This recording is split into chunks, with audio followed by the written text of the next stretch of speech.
As we have seen, changes in the structure of the family are constantly occurring, extended to nuclear, patrifocal to a more equal footing between the sexes, and dual parenting to single parenting.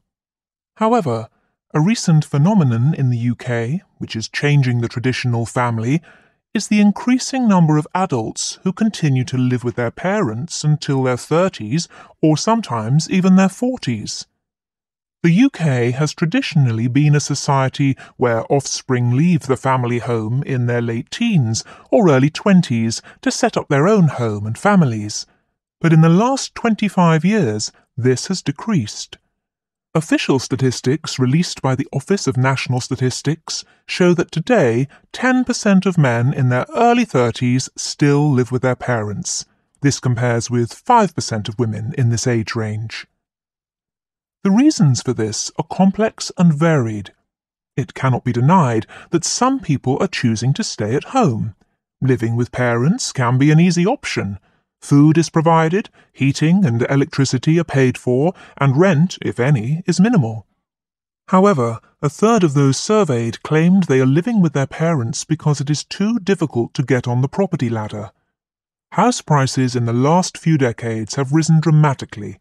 Property is now 5 times the average annual salary, whereas it was only 3 times the average annual wage in the 1980s.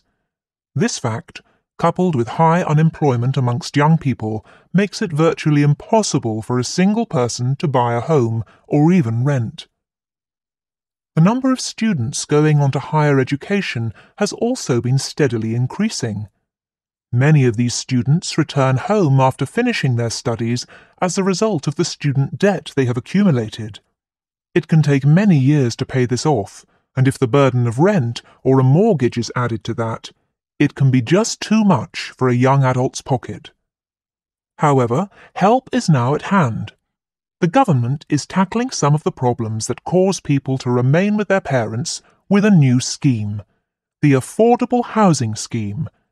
This aims to help people part buy a house or flat by making housing more affordable for first-time buyers and possibly taking the strain away from elderly parents.